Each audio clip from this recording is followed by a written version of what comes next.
Hello everyone, hope you all are doing well. I am Inderpreet Kaur, Assistant Professor from PG Department of Commerce and Management, Arya College, Ludhiana. Today we are going to talk about something really useful in the world of business, that is EOQ, Economic Order Quantity.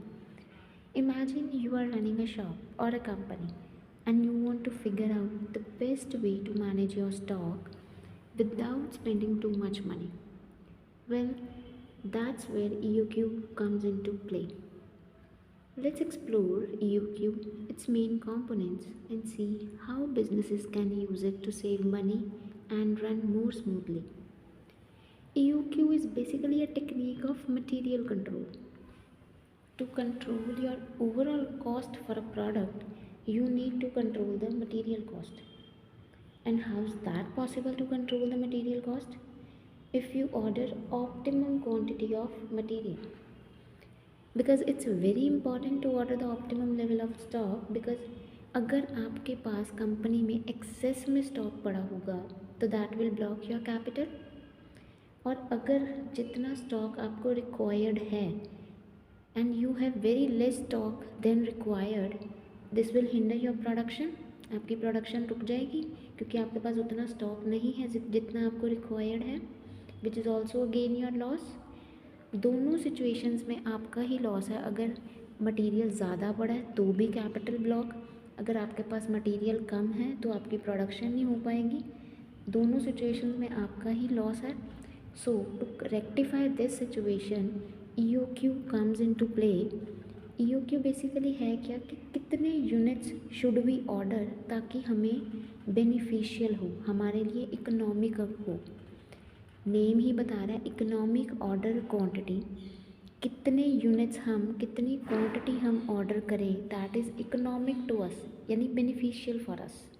ठीक है, ना हमारी production रुके इससे, ना ही हमारा कोई capital block हो, हमारा ओवरऑल बेनिफिशियल हो हमारे लिए, और जिससे हमारी कॉस्ट कम हो जाएगी. I hope it's clear to you. As this is derived by Wilson, so it is also known as Wilson EOQ model. So now next is components of EOQ. It's basically of two parts. दो cost इसमें involve है. एक है हमारी ordering cost, second carrying cost. Ordering cost क्या है? हमारी material को ऑर्डर करने की हमें कितनी कॉस्ट पड़ रही है. ऑर्डर करने के इन द सेंस जितने भी इंसिडेंटल एक्सपेंसेस हो रहे हैं, इंसिडेंटल मतलब जितने भी अटैच्ड एक्सपेंसेस हैं मटेरियल को ऑर्डर करने के लिए, लाइक कोई टेलीफोनिक चार्जेस आपके लग रहे हैं, ठीक है, कोई स्टेशनरी लग रही है, कोई स्टाफ जो आपने इन्वॉल्व किया मटेरियल को ऑर्डर करने के लिए, कोई भी ट्रांसपोर्टेशन की है आपने गुड्स की, मटेरियल को ऑर्डर करने के रिलेटेड या एसोसिएटेड जितने भी एक्सपेंसेस हैं that will be covered in ordering cost. Next is carrying cost. Carrying means material को होल्ड करने की, मटेरियल को कैरी करने की कॉस्ट. होल्ड करने की इन द सेंस कि मटेरियल को स्टोर करके हमने रखना है वेयर हाउसेज में, गोडाउन्स में, तो उनको हमने थेफ्ट से, फायर से, डैमेज से बचाना है, तो उसको होल्ड करने की जितनी भी कॉस्ट होगी that is our carrying cost. It's also known as holding cost. Next is how EOQ works. जैसे अभी हमने स्टडी किया, ऑर्डरिंग कॉस्ट मीन्स मटेरियल को ऑर्डर करने की जितनी भी कॉस्ट है दैट इज़ ऑर्डरिंग कॉस्ट. ठीक है, और जितने ज़्यादा हम मटेरियल बल्क में ऑर्डर करेंगे तो पर यूनिट कॉस्ट हमारी डिक्रीज़ होती जाएगी. जितने ज़्यादा हम मटेरियल ऑर्डर करेंगे बल्क में, पर यूनिट, एक यूनिट की कॉस्ट हमारी कम होती जाएगी. That's why it's sloping downwards. In contrary हमारी कैरिंग कॉस्ट क्या है? जितना ज़्यादा मटेरियल होगा उतनी ज़्यादा आपको कैरिंग कॉस्ट बेयर करनी पड़ेगी, उतनी ज़्यादा स्पेस चाहिए आपको गोडाउन्स में, उतना ही आपको ज़्यादा रेंट पे करना पड़ेगा.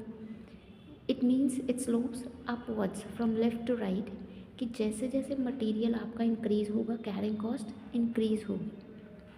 और जहाँ पर ये दोनों स्लोप्स मीट करेंगी that is our equilibrium point. Holding cost यानी हमारी कैरिंग कॉस्ट और ऑर्डरिंग कॉस्ट, जहाँ ये दोनों स्लोप्स मीट कर रही हैं that is our equilibrium point. इस पॉइंट पे हमारी टोटल कॉस्ट मिनिमम होगी, मतलब ये हमारा EOQ पॉइंट है जहाँ पर हमारी टोटल कॉस्ट मिनिमम है, right. Next is our EOQ formula. Formula हमारा क्या है, 2CO/I। C means annual consumption, हमने यहाँ पे पूरे साल की कंजम्पशन लेनी कि हमारे पूरे साल में हमें कितने यूनिट्स कितने मटेरियल चाहिए। O is ordering cost, just we studied now, and I is your carrying cost, right? So let's explain with an example. Suppose XYZ equipment company estimates its carrying cost to be 0.6 and ordering cost to be 9 per order. Carrying cost और हमें ordering cost given है, right? और annual requirement is 48,000 units. Annual consumption यानी C भी हमें given है 48,000 units. वो कह रहे हैं कि what is the most economical number of units to be ordered. कितने यूनिट्स हम ऑर्डर करें कि हमारे लिए इकोनॉमिक हो यानी इकोनॉमिकल हो यानी बेनिफिशियल हो, मतलब हमने फाइंड आउट करना है EOQ, right. Also calculate the number of orders to be placed. कितने यूनिट्स हमने ऑर्डर करने हैं EOQ प्लस कितने ऑर्डर्स हम प्लेस करें ये भी फाइंड आउट करना है, राइट। तो EOQ का हमने अभी स्टडी किया, फार्मूला क्या है, 2CO/I। बस फॉर्मूलेज में वैल्यू पुट कर दो, 2 इंटू C हमारी एनुअल कंजम्पशन कितनी गिवन है 48,000 यूनिट्स इंटू ऑर्डरिंग कॉस्ट 9 पर order divided by carrying cost that is given 0.6। इसका अंडर रूट किया, इसको सॉल्व किया, हमारा आंसर आया 1200 यूनिट्स, राइट। कि हमने 1200 यूनिट्स अगर ऑर्डर करेंगे तो हमारे लिए बेनिफिशियल होगा, ठीक है। 48,000 हमें साल के चाहिए, 1200 यूनिट्स हमने EOQ कैलकुलेट किया है, तो कितने ऑर्डर्स हम प्लेस करें कि 48,000 पे हम पहुंच जाएं।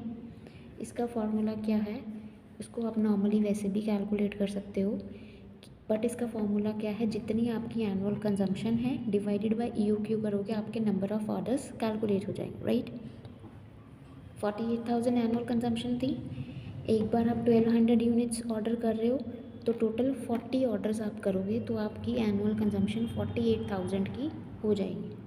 क्लियर है, 1200 करके 40 ऑर्डर्स प्लेस करोगे तो आपकी एनुअल कंजम्पशन मीट हो जाएगी 48,000 यूनिट्स की, ठीक है। टोटल कॉस्ट अभी हमने किया, ordering cost plus carrying cost हम करेंगे, हमारी टोटल कॉस्ट आ जाएगी।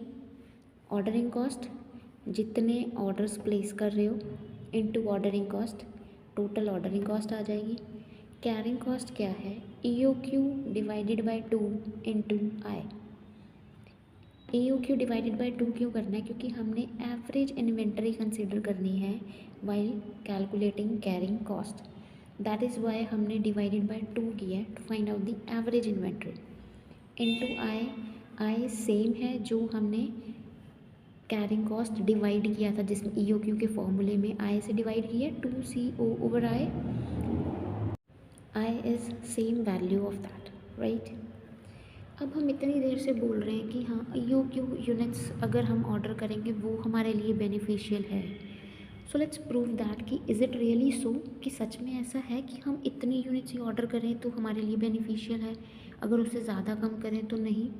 So let's see, same example हम कंटिन्यू करेंगे कि XYZ कंपनी, उसकी कैरिंग कॉस्ट 0.6 है, ऑर्डरिंग कॉस्ट 9 थी, एनुअल रिक्वायरमेंट 48,000 थी, जस्ट हमने कैलकुलेट किया अभी, ठीक है, जिसमें EOQ हमारा आया था 1200, EOQ हमारे आए थे 1200 यूनिट्स और नंबर ऑफ़ ऑर्डर्स हमने कैलकुलेट किए थे 40 orders, right. So let's move further. तो टोटल कॉस्ट हमने कैलकुलेट की पहले, सेम वही वाले यही क्वेश्चन की 1200 यूनिट्स की total cost is ordering cost plus carrying cost, right. Ordering cost number of orders into ordering cost, number of orders हमने कैलकुलेट किए थे 40, 1200 यूनिट्स एक बार मंगवाएंगे, 48,000 मंगवाने, 40 ऑर्डर्स कैलकुलेट किए थे, तो 40 इंटू 9 हमारी ऑर्डरिंग कॉस्ट आ गई 360, राइट। कैरिंग कॉस्ट का अभी जस्ट हमने फॉर्मूला किया, EOQ divided by 2 into I। EOQ हमने कैलकुलेट किया था 1200, right, divided by 2 into I 0.6 given है क्वेश्चन में कैरिंग कॉस्ट, तो this comes out to be 360। तो टोटल कॉस्ट हमारी कितनी होगी, 360 ऑफ ऑर्डरिंग, 360 ऑफ कैरिंग, 720 हमारी होगी total cost.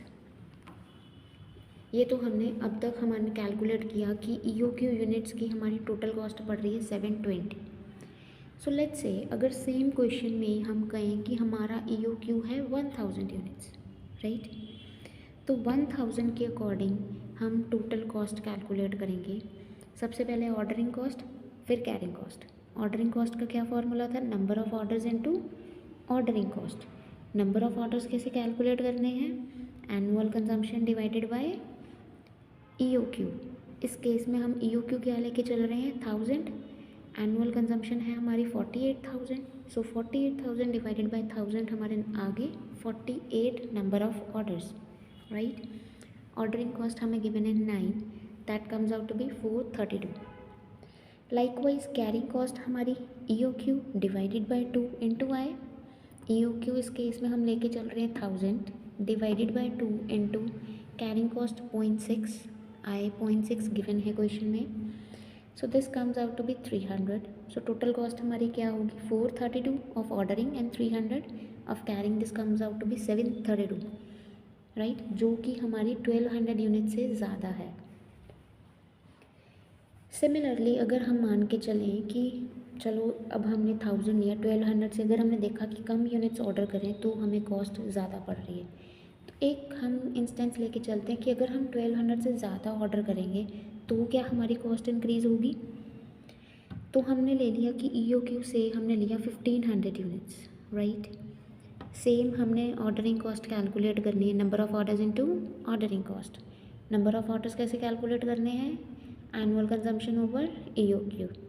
Annual consumption 48,000, EOQ इस केस में हमने लिया 1500, so 48,000 divided by 1500 comes out to be 32 orders हमने प्लेस किए, 9 हमारी ऑर्डरिंग कॉस्ट थी, this is 288, right. Ordering cost हमारी आई 288। Carrying cost EOQ divided by 2 into I. इस केस में हमारा EOQ क्या है, 1500 divided by 2 into I given in the question, that is 0.6, ठीक है, this comes out to be 450। So इस केस में हमारी टोटल कॉस्ट कितनी होगी, 288 प्लस 450 दैट इज़ 738। ये आपको क्लियरली प्रूव कर रहा है कि अगर हम तीनों केसेस में देखो, सबसे कम हमारी कॉस्ट किस में पड़ रही है, EOQ वाले यूनिट्स में, कि अगर हम EOQ यानी 1200 यूनिट्स ही मंगवाएं तो ही हमारे लिए बेनिफिशियल है, क्योंकि हमारी टोटल कॉस्ट उसमें कम इनकर हो रही है। EOQ से कम यूनिट्स मंगवा लो चाहे ज़्यादा यूनिट्स मंगवा लो, दोनों केसेस में आपकी कॉस्ट ज़्यादा आपको बेयर करनी पड़ रही है, ठीक है। सो क्रक्स इसका मेन क्या हुआ नटशेल में, कि EOQ हमें बता रहा है कि कितने यूनिट्स हम ऑर्डर करें कि हमारी टोटल कॉस्ट कम से कम हो, right. So this is our end of the session, I hope it's clear to you, thank you so much.